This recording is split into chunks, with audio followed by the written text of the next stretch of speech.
Ladies and gentlemen, welcome back. Now we are going to move on to session 7, Think Tank Forum, Building an NSP Plus Think Tank Corridor.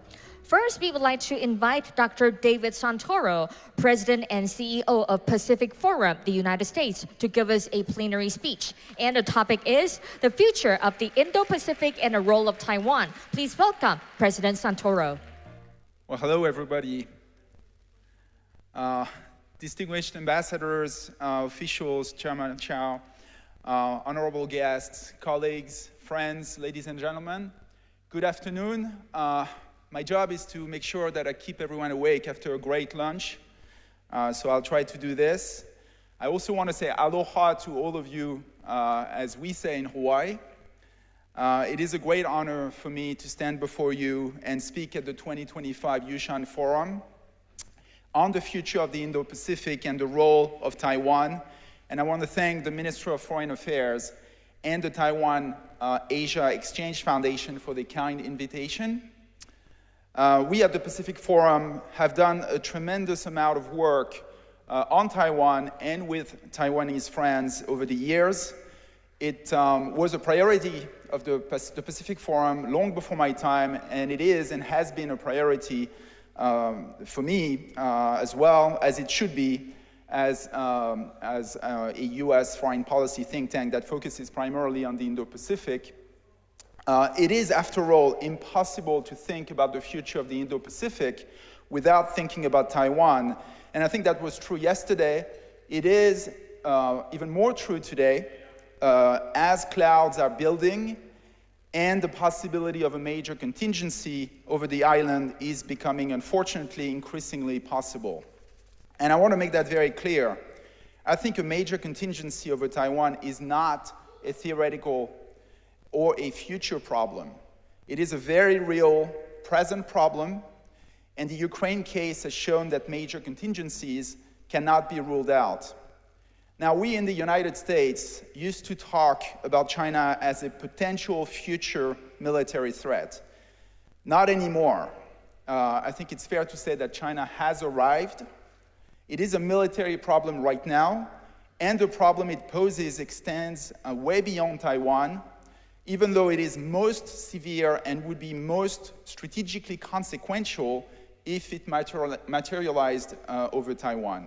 And that's why the US Department of Defense has in recent years labeled Taiwan the pacing scenario, meaning that it is the military conflict that drives US strategic planning, force development, and resource allocation. And it is a clear signal that the United States has been committed to adapting as required to addressing the challenge. Even though, of course, there is still a lot to do. Of course, the United States has also been urging Taiwan and its allies and partners, notably Japan, to adapt adequately as well, and here too, I think there's a lot more to do. My friend Elbridge Colby, who's President Trump's nominee to become Undersecretary of Defense for Policy, has outlined in his recent hearing to the US Senate as he and other scholars like me had done in prior work, what addressing the challenge means. And there are, of course, many dimensions to this, but at root, it really means adopting a denial strategy. And that strategy basically consists in making it prohibitively high for Beijing to launch a military attack, and if deterrence still fails, in being able for the United States to conduct a swift military response, and from the perspective of Taiwan and of US allies, to enable, facilitate that response as effectively as possible, and of course to assist. Now, Colby has taken some heat for stating that Taiwan is, quote, not an existential interest of the United States. And I think this is unfair criticism. In my view, there has been a lot, probably too much, focus on the term existential. I think this is the wrong way to look at this problem, as it is in the case of the Euro-Atlantic, where we see the same term being used and frankly abused constantly. Because of course, in theory, the United States could still exist in a world where something bad, even something terrible, happens to Taiwan, such as a successful invasion by Beijing. And from my perspective, the real question should be, what would be the strategic implications of such a development, and would we want to live in that world? And so I think asking that question should be our starting point when we think about the future of the Indo-Pacific and the role and importance of Taiwan, because I think it helps everyone take stock of why and how much Taiwan matters. And think tanks have an important role to play in conveying that message. And so a few years ago, I led a study with Ralph Cossa on that very topic. And it was a study that was conducted in collaboration with a range of scholars, mostly from Indo-Pacific think tanks. And it seems to me that the findings and recommendations of that study are more relevant than ever. And so what I will do here is give you just the key insights. So the bottom line of the study is that we found that the failure of the United States to come to Taiwan's assistance, politically, economically, or militarily, in the event of a takeover attempt by Beijing would be devastating. It would be earth-shattering for the global economy and for the United States, notably for US credibility and US defense commitments to its allies and partners, and not just in the Indo-Pacific, all throughout the world.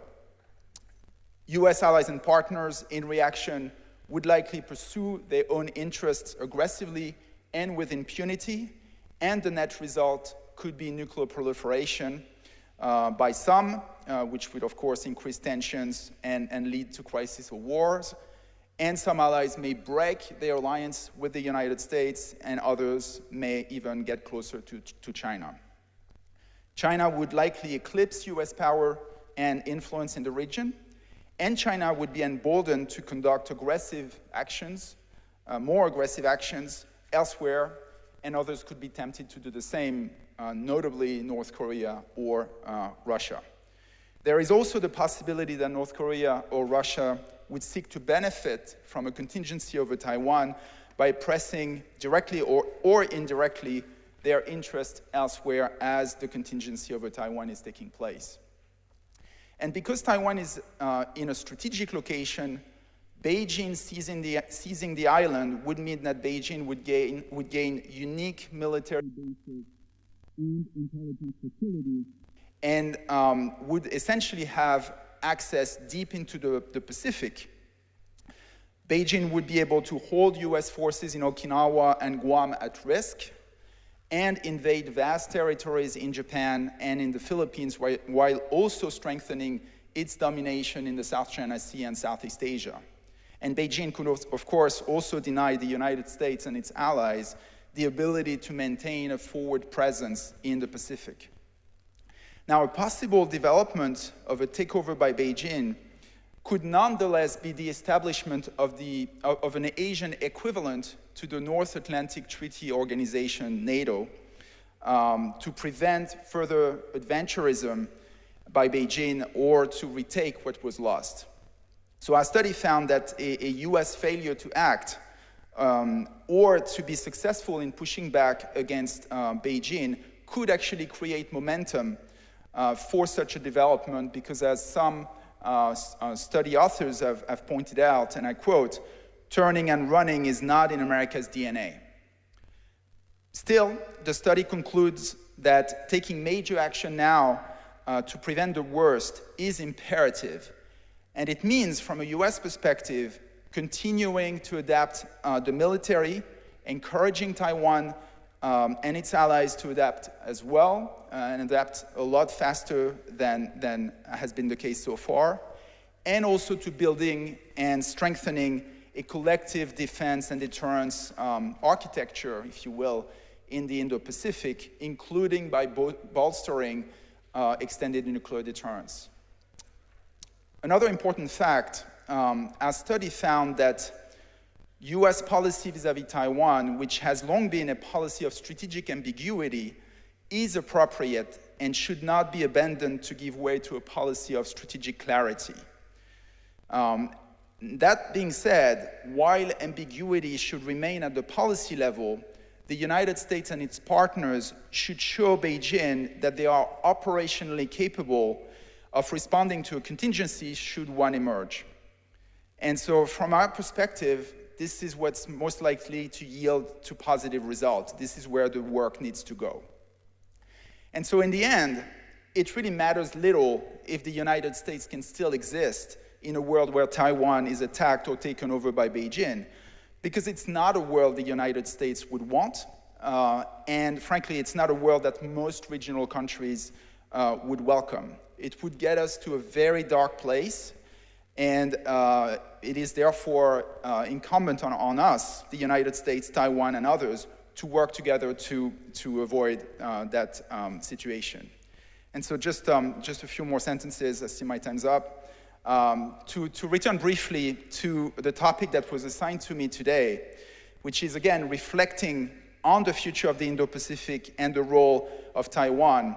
If you want to remember one thing from this presentation is that we have urgent work to do, and we should work together, Americans, Taiwanese, Japanese, and others, so that we can avoid the worst possible outcome for Taiwan, for the region, and for the world.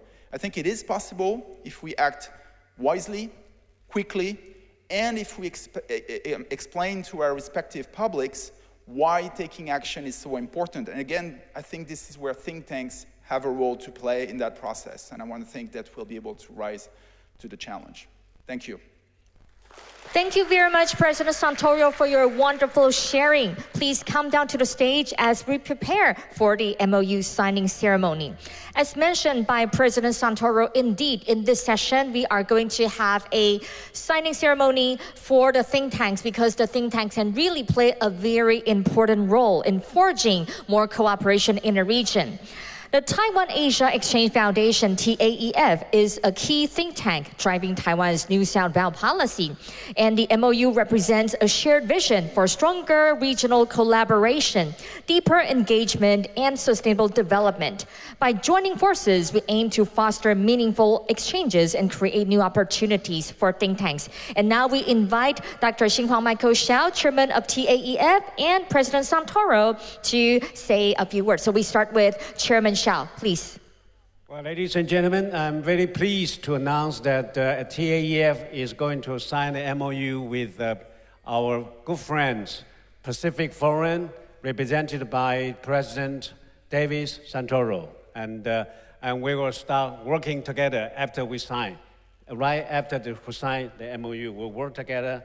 And also, I'm happy to inform you that TAEF is going to organize the first ever think tank summit for New Southbound Policy Plus, and we hope that the two can strengthen the think tank collaboration to implement, to fulfill our mission in the future. Thank you very much.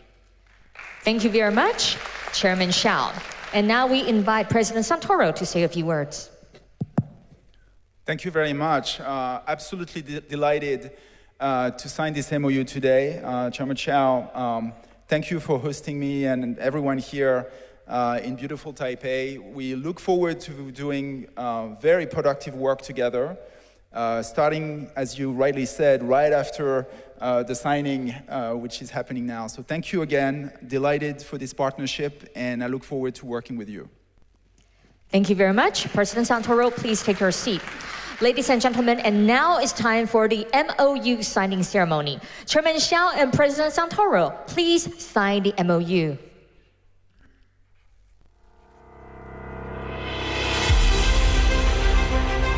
Please exchange and sign again.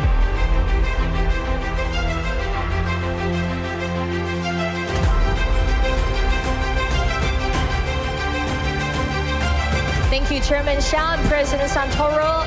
And please rise and show the MOU to the photographers.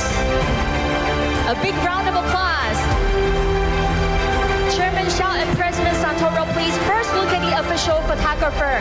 官方摄影师，请先帮我们举手. Please look at the official photographer first. 3, 2, 1, cheese. And now please look at the videographers in the back. 请看一下我们后面. Okay, look at the media in the back and 3, 2, 1, cheese. 好，请问有拍到吗? All right, have you got that? Thank you very much. Excellent, thank you. So now we would like to invite President Santoro to return to your seat. Thank you very much.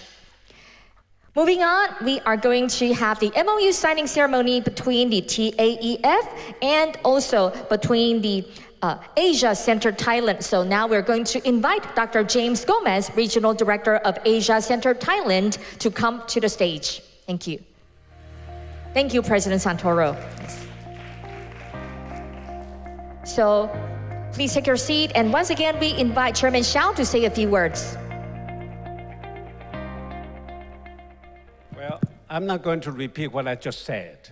I will, if I have to say, I will say exactly the same thing and just add one more thing to be concrete that actually Asia Center is going work with the TAEF and also Zhongxing University Asia Center working together to organize a conference on civil society, democracy, and disinformation, and how we can consolidate democracy and even to rescue democracy. We never take democracy for granted.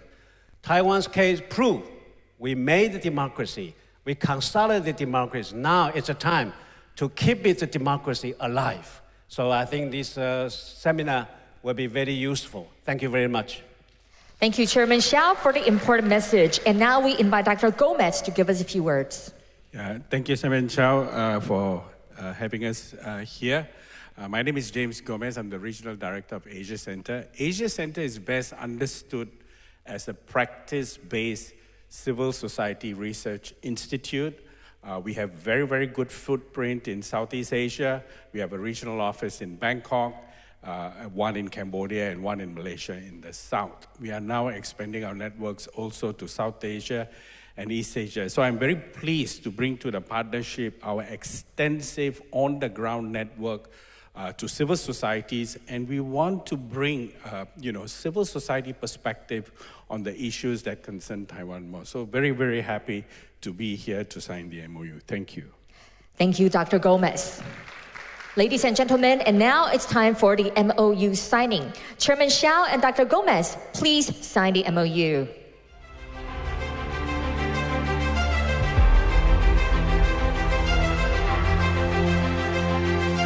Please exchange the MOU and sign again.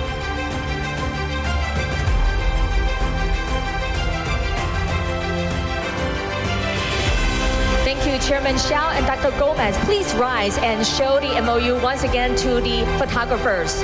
Again, please look at the official photographer. Once again, a big round of applause to our two signatories. And also look at the back. Look at the videographers in the back. All right, thank you very much. A big round of applause. Congratulations to the MOU signing ceremony. Chairman Xiao, thank you. Please return to your seat. Now we would like to invite Dr. Gomez to come up to the stage and take the seat up there. Ladies and gentlemen, now we're moving on to the panel discussion. The moderator for this important session is Dr. Raymond Cheng En Song, Vice President of Prospect Foundation. Please give a warm round of applause to our moderator. Please take your seat. Thank you. And now we invite the panelists to take the stage. Dr. Zhiyao Tristan Liu, board member of Taiwan think tank and president of Taipei University of Marine Technology. Welcome. Mr. Andrew Ye, executive director of China Strategic Risks Institute. Welcome. Dr. Liao Daqi, president of Taiwan Foundation for Democracy. Welcome. And also, Dr. Gomez is already on the stage. Moving on, Dr. Guo Yuren, Vice President of National Policy Research Institute. Welcome. And again, Dr. David Santoro, President and CEO of Pacific Forum. Thank you very much. So our guests on the stage, please take your seat. And now I will give the floor to the moderator, Vice President Song. Announcer. Thank you very much, ladies and gentlemen. We just witnessed the forming of the bound partnership which is quite exciting to witness. And for today's panel, we are focusing on the role the think tanks plays, especially in the Indo-Pacific under the current geopolitical situation, and also the contribution that kind of cooperation can make to the forming of the New Southbound policy. We have a starry lineup. I will introduce them, our panelists individually before I give the floor to them. But without further ado, may I just invite Tristan Liu, who is from the Taiwan think tank, to give his presentation. Tristan, please. Okay, thank you. Good afternoon, ladies and gentlemen. My name is Tristan Liu. I've been in the think tank business for almost 20 years. I got back from the United States in 2006 and go right into Taiwan Institute of Economic Research and also Taiwan think tank. Okay, so I would like to say a few observations that I have for the recent years in Taiwan think tank. First of all, we have executive committee, steering committee. Our first president was now the current Ministry of Foreign Affairs, Dr. Lin Jialong. He is our first president, and I was the sixth. So we have a steering committee. During the last maybe 3 or 4 years, what's going on in the steering committee is that we figure out it's all changed in the think tank business. Okay, first of all, we have to compete. We have to figure out who our competitors are. We figure out that we are not competing against the other friendly think tanks. We're competing with the public figures, KOLs, because if you were a KOL, if you were, BS around, then you are disseminating false information to the public. So we have to tell the people, the general public, all walks of life, what the right information is. So one of our steering committee member, his name is Wang Yichuan, said that, okay, and I will go to the talk show business. And I will stand in the talk show and tell people what I think is right. If I don't do that, we don't stand a chance. So he does that. And other of our committee members suggest that we should do a podcast program, we should do a YouTube program, we should have our own channels to try to raise our degree of influences. So there's a very basic rule that we follow. We get money from the public, and we do the public things.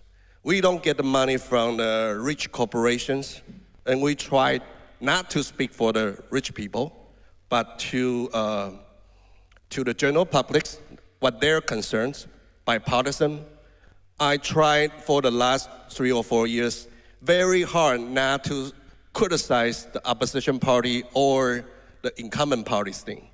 So that's why we spend most of our times in cross-strait relations, just like Dr. Guo does, and also Professor Liao does, to that vital matters. It's all bipartisan. So we focus on that.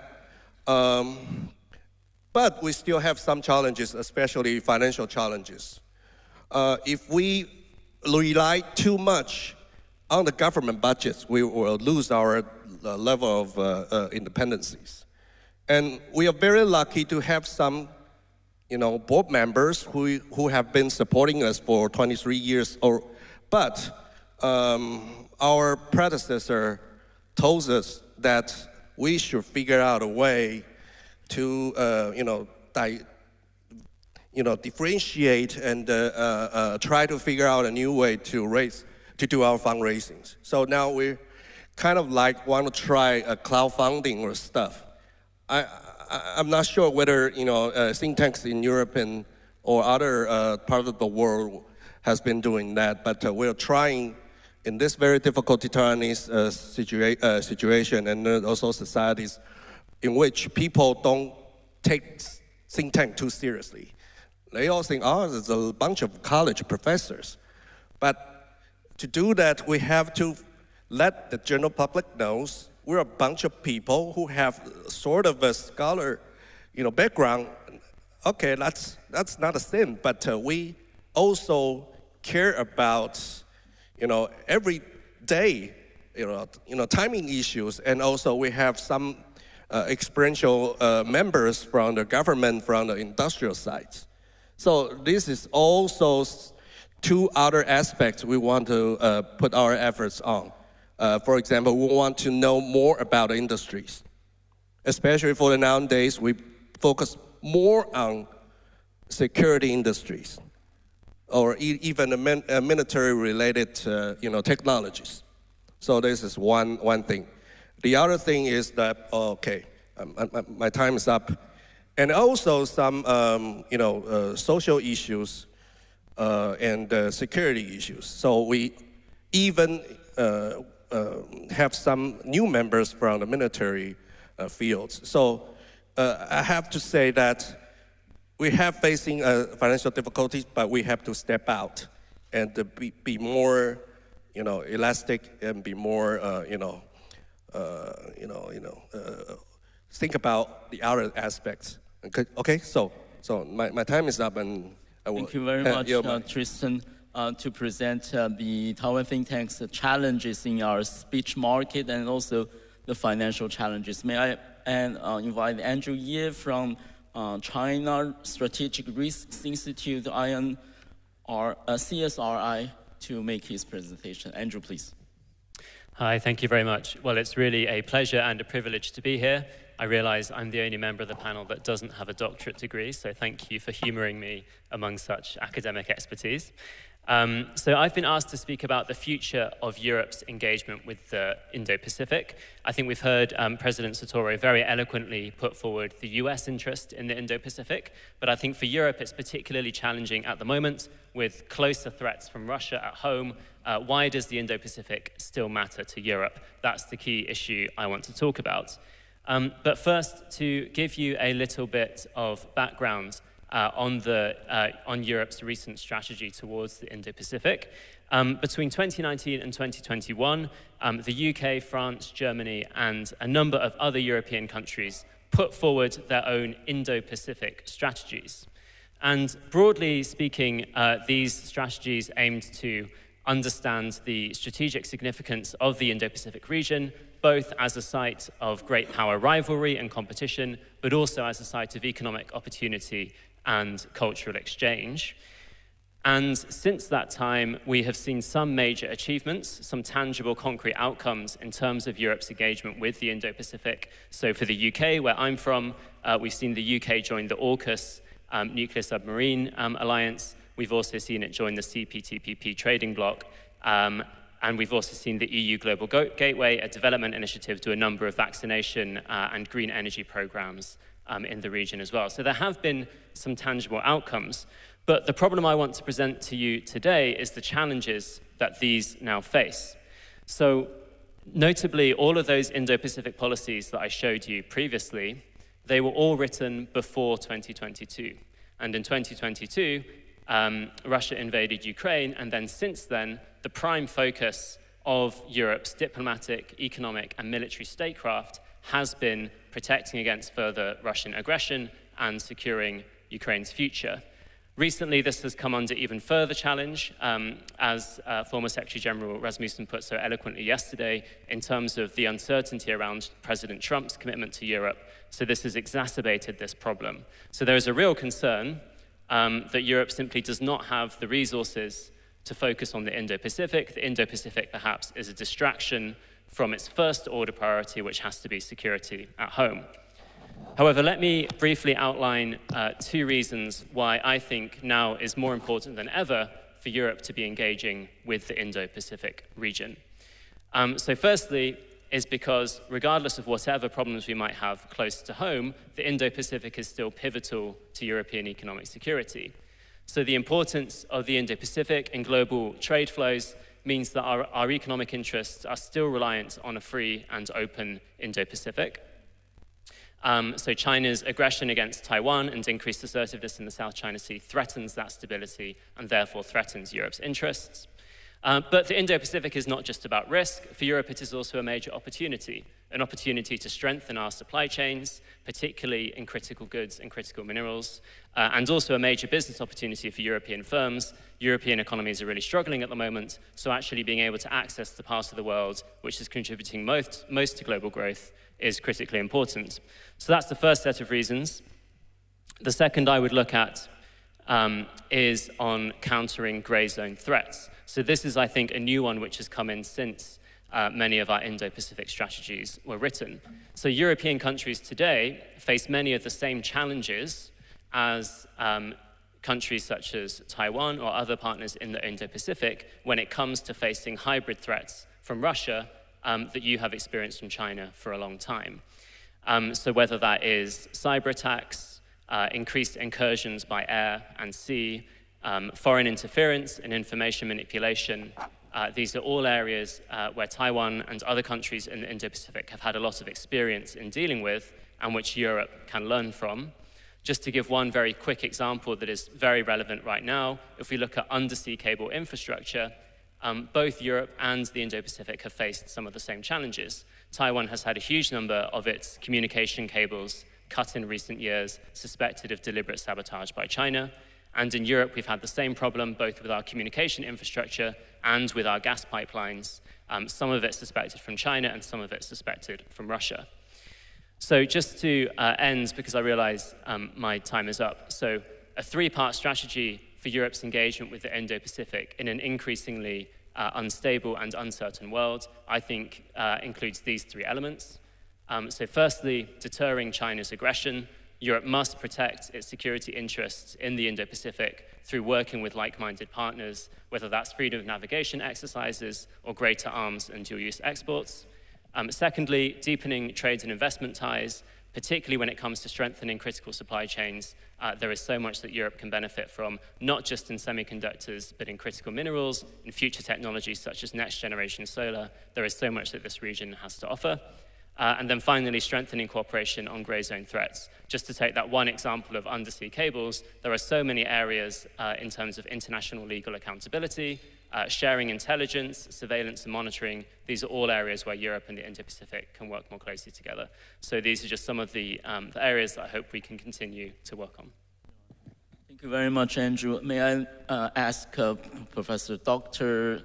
Liao Daqi from the Taiwan Democracy Foundation for her presentation, please. Thank you, Mr. Chairman.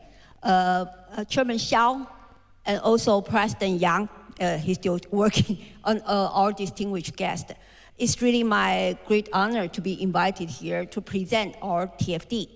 I think I was assigned the topic is democratic cooperation in the Indo-Pacific region. There's a main concern is the region. Our English partner also talking about Indo-Pacific strategies. So let me first share with you, I like to see the map. Where is the Indo-Pacific? You can see there's a whole area so big with a circle. See, I would like to stand up and you can see the map, the whole region. Then you are far, right? But not really far. US is far, but Pacific area. That's an area we concern. That's what we, TFD, also doing something for this. This region is very important. As you can see, China there, India there. Both countries already occupy 2.8 billions of people in the world. Altogether, half of the Earth's people are located here in this area. And also, economically speaking, also very prosperous. It's a lot of, also geopolitics speaking, very important. Okay, I don't want to go further. I have limited time. Then this is what challenges we are encountering in this area. You can see this from Freedom House. The purple area is authoritarian regime. The green area is a democratic regime, freedom, more a free world. You see, across the Pacific, you see the Greenland, US, Canada, whatever. But on this side, so-called Pacific, Indo-Pacific, Indo-Ocean and the Pacific Ocean, we are kind of democratic society, is kind of small. encountering a big authoritarian regime. You can tell, so won't go to detail. Then what has the TFD been doing for the Pacific region? Let's see. Okay, let me go faster. Altogether, we are doing great things. What the great means? First is grant making. I feel a little bit sorry. My first colleague here, he mentioned about Taiwan think tank. They are privately funded. Sorry, we are nationally funded, so we don't worry about our budget. We worry about how many proposals sending, how much money we should give out. That's a grant making. We support NGO in the region. That's the first one. G. The R is resilient building. We're talking about democratic resilience. There's a lot of meaning inside there. I don't know. I don't have time to go into the details. For example, so-called resilience, democratic resilience. First, from your psychology, we try to help people in every corner of Indo-Pacific area to build up a strong kind of psychological identity with democracy. Consider democracy is the only game in town. That's a psychological speaking. And also civil defense. We're also training, give money to support NGO do kind of civil training. Oh, time go faster. Then E is equality enhancing. We care about minority issue, gender issue, LGBT issue, all kinds of vulnerable group. We give grant to support. A is Asia focusing. We focus on Asia Pacific area. Then transparency promoting. Democracy care about transparency. That's what we are doing, those things. Then there's a background introduction. That just like our colleague already said, we are bipartisan, we cross-party. We are neutral to help NGOs domestically and internationally. Then we have several important programs. We have 3 so-called flagship programs.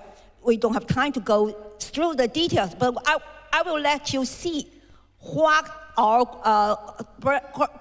grants goes to cover. The details I want, that's activity photos for you to just take a look. Then the map, see? What we are doing, the kind of East Asia Democracy Forum, our committee, steering committee members come from these countries, or from the Asia Pacific regions. Then we have the Young Leader for Democracy program. All the leaders come from countries in this region, Asia Pacific region. And we recruit them through our grant-making cooperative organization. That's last year's activity. From the kind of young leader we recruit from these countries, you just take a look. Also in this region, so-called Indo-Pacific. Wow. Go quickly. We also issue the Human Rights Award. Last year, we gave the Human Rights Award to the Audika from Bangladesh. You can see that's all together from 2006 to 2024. We issued the Human Rights Award cover area of countries in this region. You can see it's also why have USA and France, because they are doing something, help promoting the human rights in the region. Indo-Pacific. Okay, international grant program. We also over grant to international NGO. Okay, they said 10 up. That's a grant category of activity. You take a look. I don't have time to go through. Focus area also in this region, Southeast Asia, whatever in Asia. Then we also publish things to enhance the understanding of democracy. Then last piece, future prospect. You just keep on remembering we are doing great jobs. We are doing great things. Okay, that's all what we are doing. Thank you very much, Professor. Right, may I next invite Dr. James Gomez from Asia Center, please. Thank you. I just want to, raise 4 ideas for your consideration. First, simply because Asia Center positioned itself as a civil society, a practice-based civil society research institute. So how do we approach issues of security in the Indo-Pacific area? So that I have 4 ideas for you. The first idea is we go beyond the statist approach. I think one of the challenges with many think tanks when they look at the Indo-Pacific or geopolitics is they take a statist approach. The statist approach is just one dimension of the problem. I think it's important for us, we look at the elites underneath the state. We try to investigate who are the elites in a particular country. Are they a singular elite, or are they a multiple elite contesting for power? Because if they are a multiple elite, which means their bureaucracy is also not singular. Because in certain countries, certain bureaucracies compete with each other. The foreign ministry may be in odds with the Ministry of Education, so to speak. So I think this allows us, once we know how the issue is unpacked, we know how to tackle it. So I think it's important to go beyond simply a statist approach, and this is the problem with many, many think tanks. So now I'll go to the second idea, which is the think tanks. Now, in the case of Taiwan, if you want to engage with the mainstream think tank, you will also have a problem because they are statist in nature. They take money from the state. 他们是一样的, they are from the same elite. So the apple doesn't fall far from the tree. So if you go and engage with them, you will be disappointed. Therefore, it is important that you engage with alternative think tanks that have a diverse and independent source of funding. They will hold their own. So if you go to different jurisdictions, right, and you look at different think tanks, you know who can and who cannot. That is my second idea. The third idea is the CSOs. 他们是一样的 CSOs. There are those who are state-sponsored, state-aligned, and those who are more independent. All work that CSO do is important, whether they work in sanitation or whether they work in human rights. But for state security, political security, civil liberties, it is important also to consider the work of civil society that is looking more at civil liberty issues. Because again, it really depends on your appetite. If you only can be comfortable with CSOs that take on non-controversial issues, then you are not going to go very far. So this is the third idea, that civil society also, you have to have a very, very critical look at it. Now with civil society, I think one of the things where Taiwan can step in, it is because of the funding issue. And my colleague earlier from Taiwan Foundation has already said that they are already doing their best to help. So then I come to the fourth idea, which is the idea to set up an INGO hub in Taiwan. That's a good idea, but it's also important for you to understand you have competition. Thailand has always been seen as an NGO hub. So has been the Philippines. Singapore wants to attract international organizations there. So does Seoul in a particular. So what is it that Taiwan is doing that is different? So it must go beyond what these other hubs have been doing traditionally, right? What I share with you is not unusual, but you need to have to study these hubs, see what is different in Taiwan, and how you can value add. Now that is key, I think, if we want to have. So in short, I think the think tanks of the future must reject the old dinosaur approach, right? It has to be practice-based, it has to be innovative, it has to be communicative, and we also have to enhance AI tools in the delivery of our work. So I'll pause here. Thank you. Thank you. Thank you, James. The next speaker will be Dr. Guo Yuren from the Institute for National Policy Research. Dr. Guo, please. Thank you, Chair, and good afternoon, ladies and gentlemen. My name is Yushan. There are 5 Taiwanese think tanks here, presenting here, including TAEF, that's government-funded. Dr. Song Chen from Prospect Foundation, that's also government-funded. Dr. Liu Yaozhi from Taiwan Think Tank, that's a political party affiliated. Dr. Liao Daqi from Taiwan Foundation for Democracy, that's also government funded. IMPR is the only non-governmental, non-partisan think tank at Taiwan. We are created and funded by late chairman of EVA Group. And our finance resource mostly coming from enterprises. But it does not mean that private funding binding our research. So I will start my presentation from here. That's our everyday life here at Taiwan, circulated by Chinese air and sea activities. And I've been working for Think Tank for 9 years, 7 years as director, 2 years as vice president. And I believe there are 3 very fundamental and essential missions as a think tanker. Number 1 is domestic influence. Number 2 is core research team. Number 3 is international connectivity.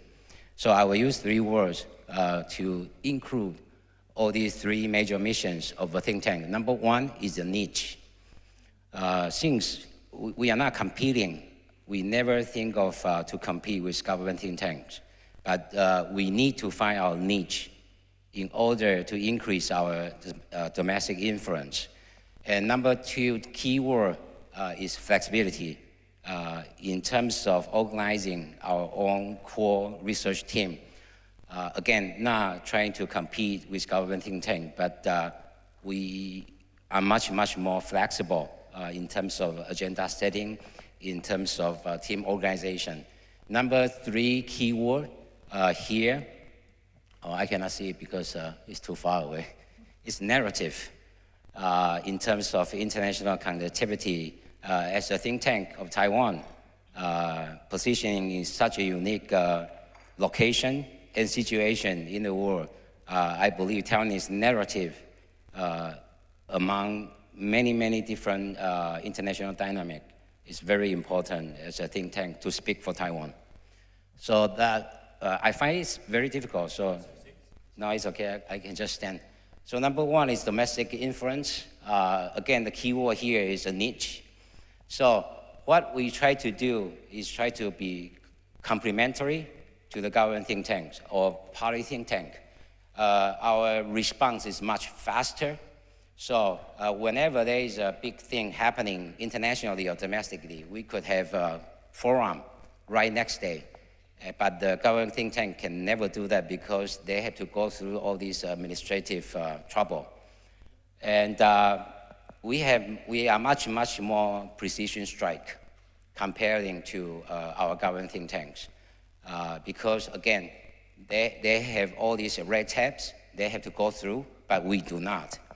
Okay, so number 3 is, again, we can do everything in real time, but not the government think tanks. But again, this is not in competition term. It's more like a supplementary role of a private think tank. So that famous speech of late Japanese Prime Minister Abe was hosted by our think tank. And it only cost us only $600 US. And it leaves a really big mark in Taiwanese history. When late Prime Minister Abe said Taiwan contingency is Japanese contingency. So second one is a core team. 5 years ago, still during COVID, as a security scholar, I start to think there are too many things that beyond our knowledge scope. So I decided to team up with other entities, including, IMPR is doing all the security studies. So we invited the SEER doing industrial economy studies. And we invite UMC, which is the second largest chip maker at Taiwan, in charge of high-tech research. And we also invited Taishin Financial Holding, number 4 bank at Taiwan, in charge of international financing.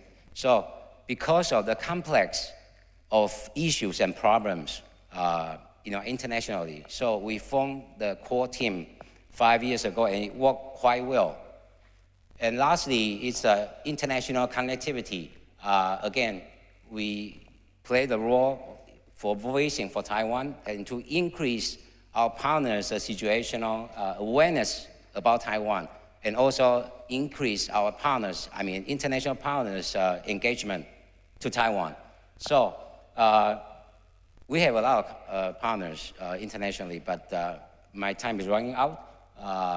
My last recommendation as a think tanker here at this forum, number one is we need to form, both public and private think tanks, we need to form a very good division of labor, okay? So to define our roles in this game. And number two is to synchronize, agenda among public and private think tanks in agenda setting. So I believe it is a better idea for our government to summon a regular briefing to both public and private think tanks at the same time. And number three, to have a joint institutionalized platform for public and private think tank together for international voicing for Taiwan. Thank you. Thank you. Thank you, Yushan. Next, David Santoro will change his hat from the strategist to a think tanker. From the Pacific Forum, David, please. Well, thank you very much. You've heard from me already a little bit, so I'm not going to go into some of the things I've already said, but I guess I think everyone has put on the table a lot of very good recommendations on how we should run, can run a think tank, and I think that's a lot of good food for thought. The only thing that I would add, and I really will stop here because I think we'll gain more from engaging in a discussion and have a Q&A session. But the only thing that I will say is that I think it's also very important for all think tanks to reach out to the next generation and to make sure that we involve young up-and-coming scholars or people in their first jobs to participate in some of the meetings that we do, engage in the dialogues that we do, advance, promote their own research as well. Just because a lot of the issues that we're dealing with, frankly, are issues that are going to be with us for a long time. And if we're not training, helping the next generation, then I don't think we're doing ourselves a favor and our jobs well. And so I would really put a good emphasis on this. And in that spirit, I will stress that we actually have a contingent of young leaders, Pacific Forum young leaders, and many others as well, attending here. And so this is something that we systematically try to do, incorporating young people in our meetings. And so we have a Young Leaders Program at Pacific Forum, as well as a number of fellowship programs, again, to try and make sure that we invest in the next generation. So that's the only thing I'll say. Thank you. Thank you so much, David. With your permission, I'm going to open for question and discussion. Before I do that, may I draw some themes out of the excellent presentation you guys made? I don't know whether after listening to this very esteemed presenters, you have a better idea about what the think tanks are doing. They are producing knowledge. They are standing at the cutting edge interface between the society and the policymakers. And also they communicate the necessary backgrounds of the policy to the public. And also they are doing some research. So what they say are different from what you read in the newspapers. And also they are more forward-looking, broadening their range, no matter in the topics we have here, think tanks specializing in doing democracy, in doing strategies, geopolitical situations, and more broadly national policies. And also broadening the sense of international coalition and connectivities, and also looking for the next generation. So an exciting range of tasks they are doing. And also there are some challenges including the different forms, especially the source of funding, whether they are public funded or private funded, and whether they can secure a better basis for their finance. So that's the picture we have.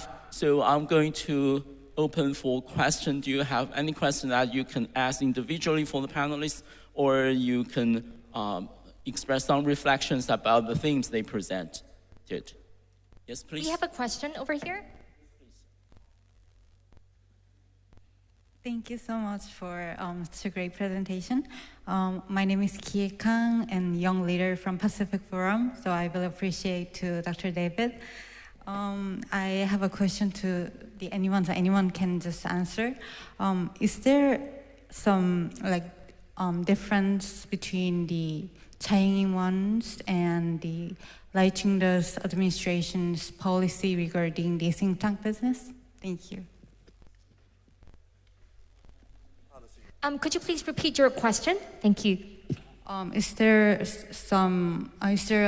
any differences between Tsai Ing-wen's and the Lai Ching-te's administration's policy regarding the think tank business? Because I heard that the Tsai Ing-wen made the TAEF. So how they differentiate the Tsai Ing-wen's policy? Thank you.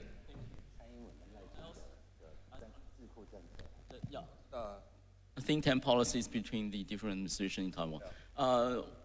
Anyone else? We have another question here. Yes, please. Hello, my name is Kelly Park, and I'm also an alumni from Pacific Forum.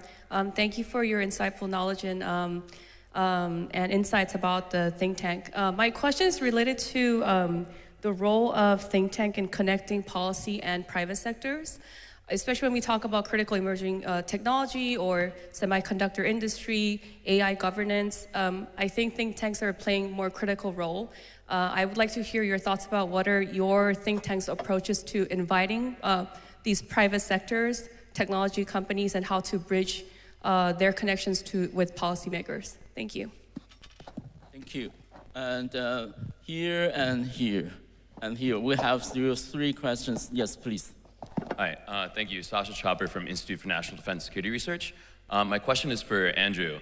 We heard a lot from speakers yesterday from Europe, particularly in the keynotes, on how Europeans are looking at the region through the lens of Russia and Ukraine. But I'm wondering, after a couple days of hearing a lot from participants from new southbound countries, from Southeast Asian countries, how they look at the Indo-Pacific and dealing with Taiwan and balancing with China. What lessons do you see as a European think tank that looks at the Indo-Pacific? What can European countries learn from Southeast Asian and ASEAN countries on dealing with Taiwan? Thank you.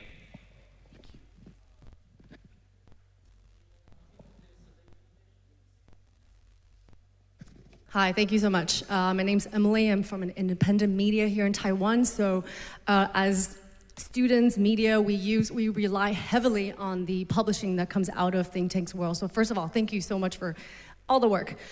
The question is, so now that with changes in the US, with expected scaling back of a lot of the research that comes out of the US, do you get the sense that this is sometimes the type of work that you might be able to pick up from this part of the world? Today, the think tanks are very much democracy-driven, for example, but just today, as we've been speaking, right, I think I saw a push notification that 100 researcher jobs are about to be cut from the United States. The EPA department, for example, that's in the science realm. But what is your sense on the global shifting of research and expertise on that front? Thank you so much. And Montes, please.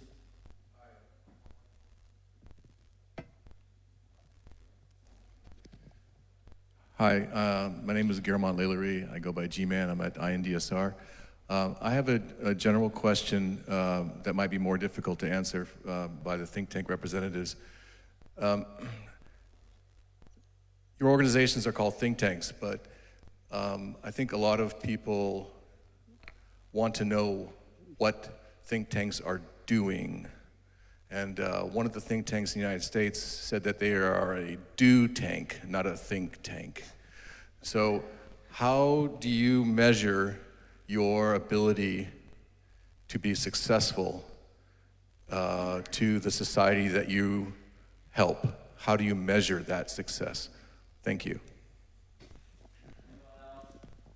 We have another question there. To your right, right there. Thank you. Hi, my name is Chirag Bojwani, and I'm the director for the Regional Center for Public Policy at the University of Guam. My previous life I worked in politics, and now that I'm getting into this field in academia, how do you balance staying non-political or non-partisan when sometimes you feel you need to kind of get in that field because a certain candidate is just bad for democracy? How do you find that middle ground and stay objective? Any thoughts on that? Thank you.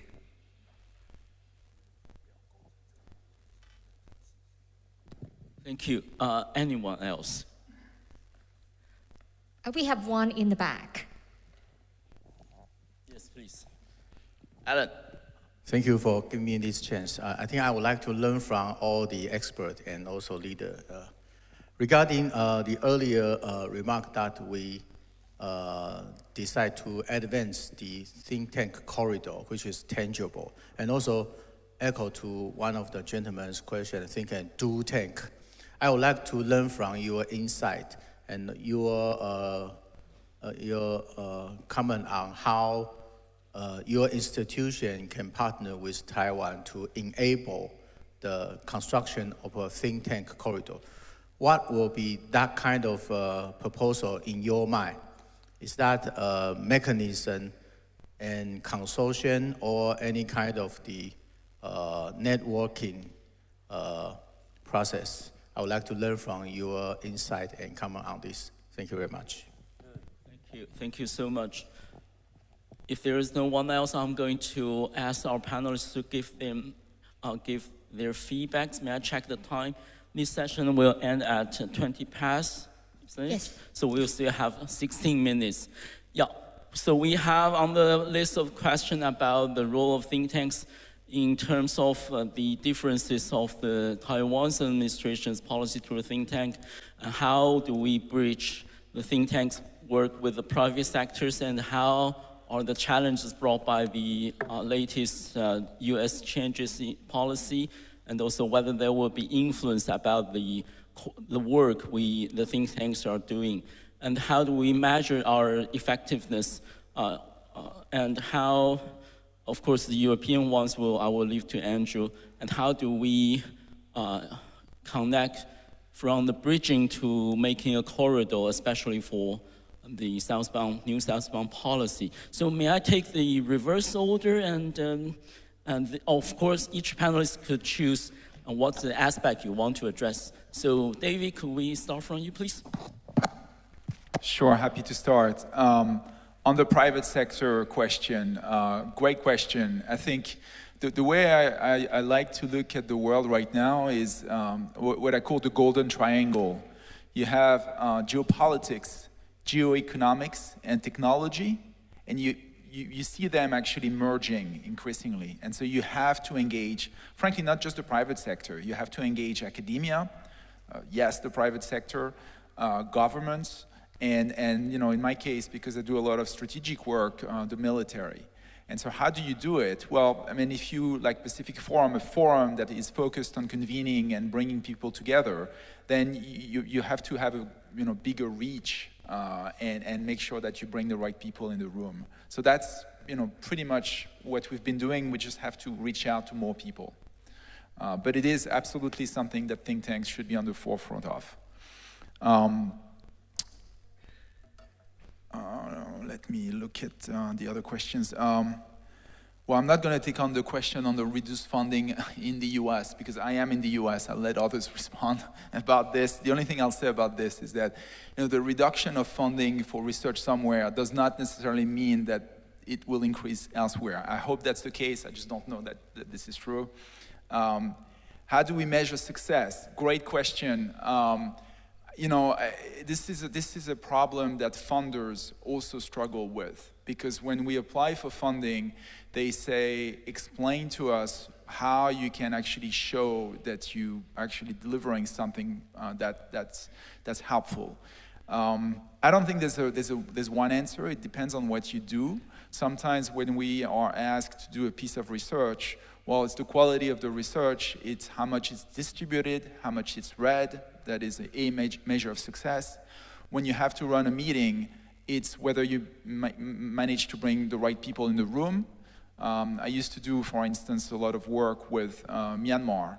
And at the time, the measure of success is, can you bring the right people in the room? And if you can, and then discuss topics that were of interest at the time, then that's how you show success. You're talking to the right people. You're hopefully helping them better understand the topics that you want to focus on and get them to do something about it. But again, I don't think there's only one answer. Very quickly, on non-partisanship. So again, great question, hard to do. But frankly, you basically, in my case, I work on national security and strategic issues. I just will take in the case of the US, take the national security strategy and say, okay, this is policy.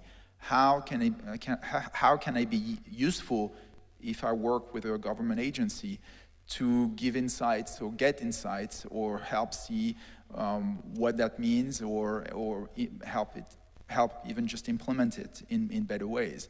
That's a specific example, and that's assuming there's the customer, if you will, is the US government. That's not always the case. But I don't have to take a political position on something depending on what the ask is. That's one way to look at it. And then finally, I think the last question I'll address is on partnership. Frankly, I don't think that we can be successful in that business as a think tank if we are not partnering, and frankly, partnering way beyond our borders. And this was mentioned in the presentations. We have to be more connected, and if we're not, then we're not going to do good work. So I'll just leave it at that. Thank you.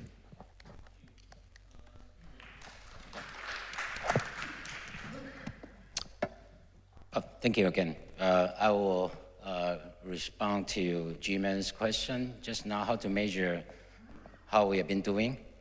Number one indicator is if our research coming up with a different perspective to the government or to government think tanks. So for example, President Lai created this whole society defense resilience committee at the president's office.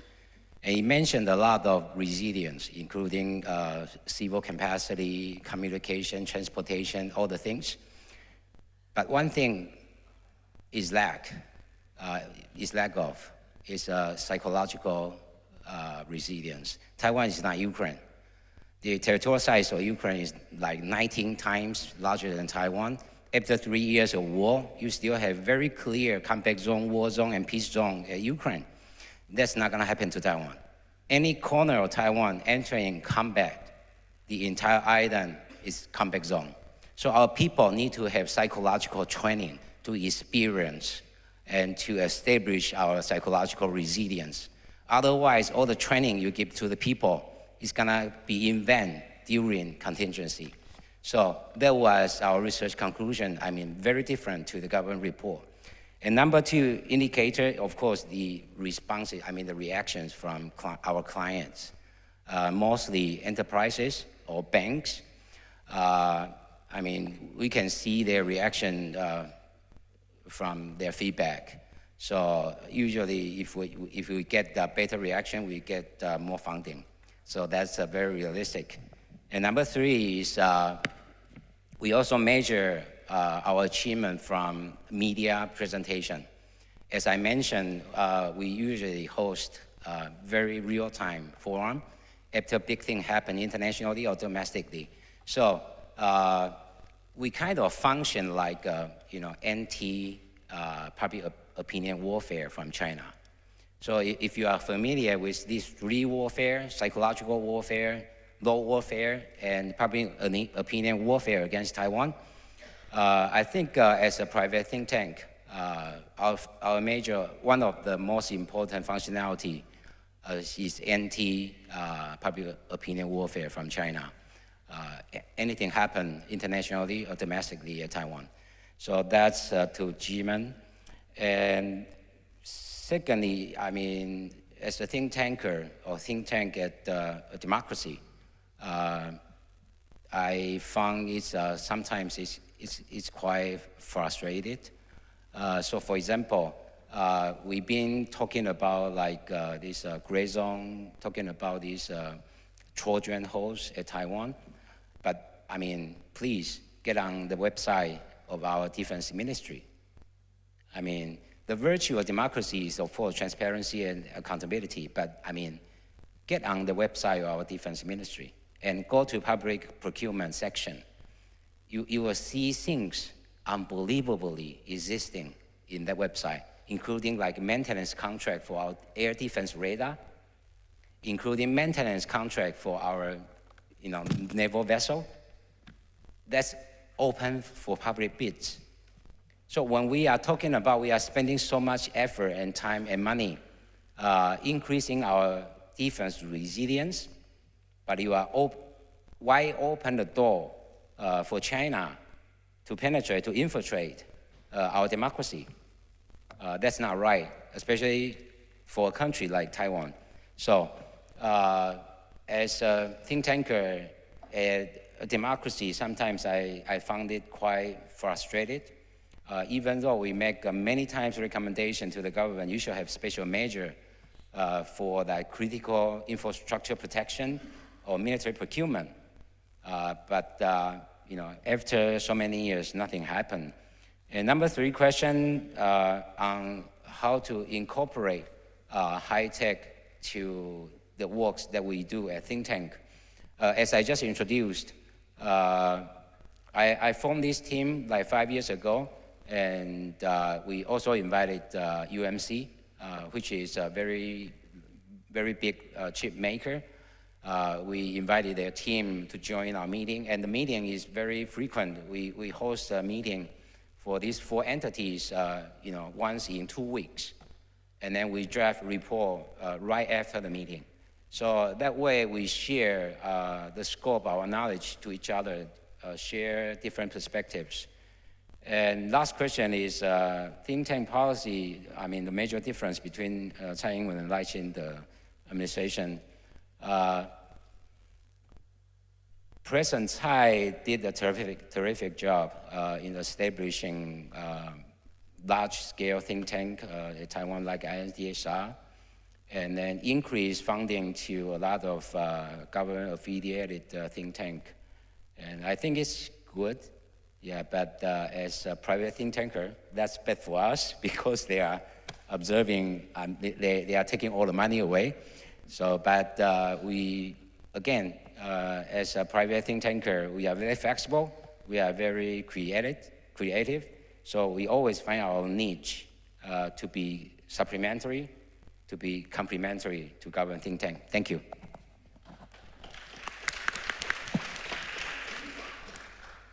I know we're running out of time, so I'll just be brief. I'll just make a statement in terms of how the Asia Center approaches some of the questions you had. I mean, we are practice-based, so when we take evidence-based research, we want to transform them into curriculum for capacity building, for advocacy, whether it's in government or the UN, and finally also to communication. We run campaigns based on our findings. So that's how we utilize our research. We are values-based in the sense that, we position ourselves for democracy and human rights promotion. I actually find non-partisan a little bit problematic because sometimes you give in to censorship. You don't say things you're not supposed to say clearly, even though your evidence points for it, so I'm not a big fan. With the cut in funding with the US, I see a great opportunity for civil societies, think tanks from the region to fill the gap. We can fill the gap quickly, we have the language, we have the ground expertise, and we can do it cheaply. So I see this as a very, very important opportunity, and we are looking at the scene to see how we can make some strategic expansion given the downtime. And last but not least, we are also rethinking how we approach research. So we are going to take a 2-step approach to introduce technology. So we will have research in the traditional form, that we do nowadays, but we will also bring AI-enabled or AI-enhanced research into the way we do stuff. But cross-reference with researchers with experience. So these are the evolution that we are looking at as the landscape changes. Thank you. Time is almost up. Let me answer all the questions in a very simple way. I read all the questions. The main concern in this question is how we safeguard democracy in the region, in the Pacific region. They are doing their own research. They try to figure out some way or some important issues, including the United Exchange at the moment. But our TFD, like I mentioned, we are grant-making organization. We over-grant. We are public fund, 100% government funded. So we encourage issues relate to this, your concerns. Send your proposal to our TFD. If we see your proposal topic really cope with the current situation to the concern you just mentioned, security issue, strategic arrangement, everything, send to us. We will do something for you. Not 100% satisfies you, but we try our best. Our mission, just like I mentioned, is great. Grant making, resilience, enhance resilience in every democratic society. Equality enhancing. Try to promote all kind of vulnerable group, make them equal, human rights. Then Asia focused, and transparency. That's regarding the kind of quality of democracy. That's what we are doing. Try to submit your proposal to TFD. And also, we encourage you to send your young, talented generation to TFD's AYLD, Asian Young Leaders for Democracy camp in summer. And also, we have a Human Rights Award. Also encourage you to recommend some organizations. They are doing good things in regard to democracy promotion or human rights protection. We encourage that. Thank you. Thank you. We'll have 5 minutes extension so that we can answer the questions. Andrew, please. Yeah, just very quickly on the point about what have I learned from this conference to take back to other think tanks in Europe.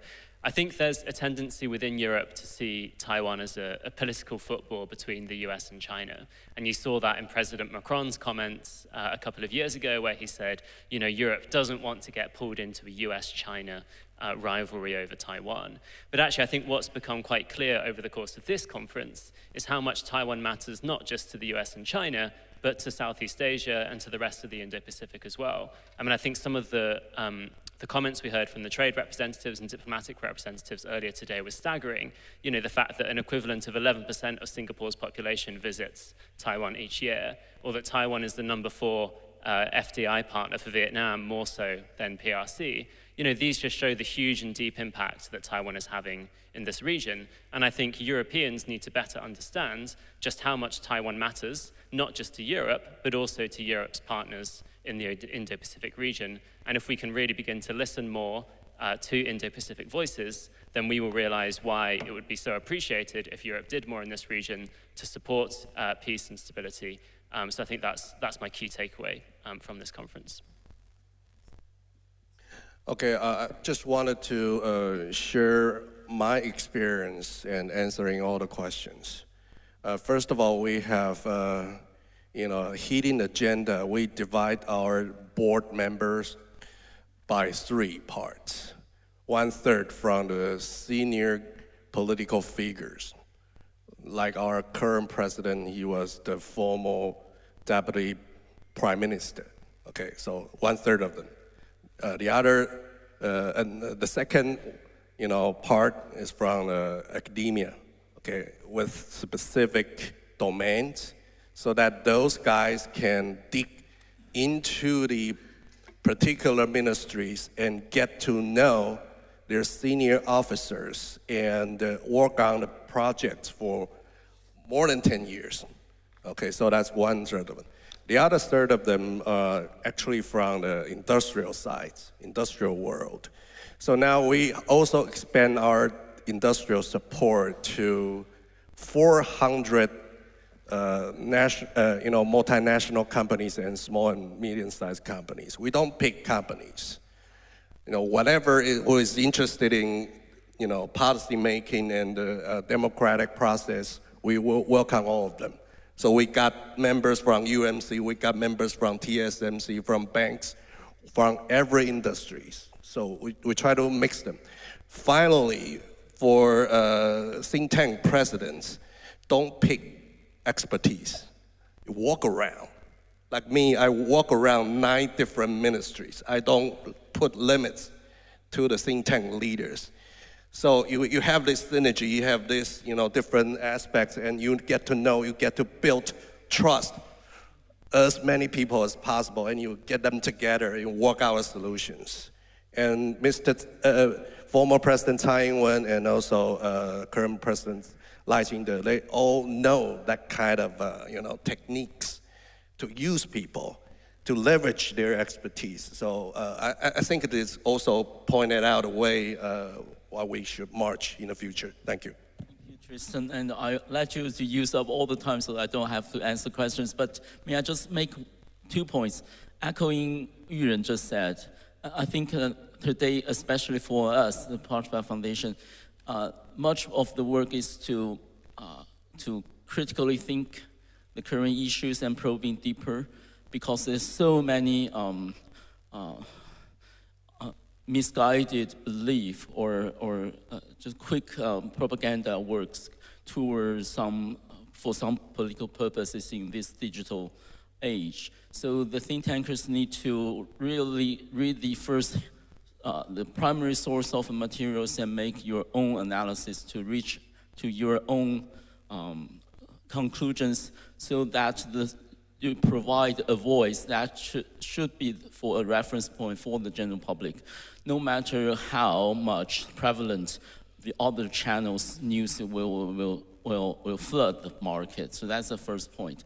So I echo what Yuren just said. The second one, there's seemed to me no change about the 2 different administration to a think tank, not because that we've been neglected, but because there's a special culture in Taiwan, especially for the public funded think tanks are concerned, that we shape our own agenda.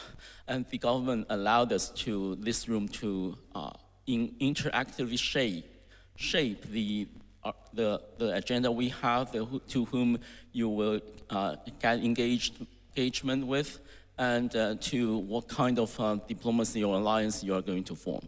So there's some degree of autonomy, even though we are public funded. So, but of course we are still open for working toward the building and making our contribution to the forming of the new Southbound Policy Plus. So with this, we conclude this session. May I ask you to join me to warmly thank our panelists. Thank you.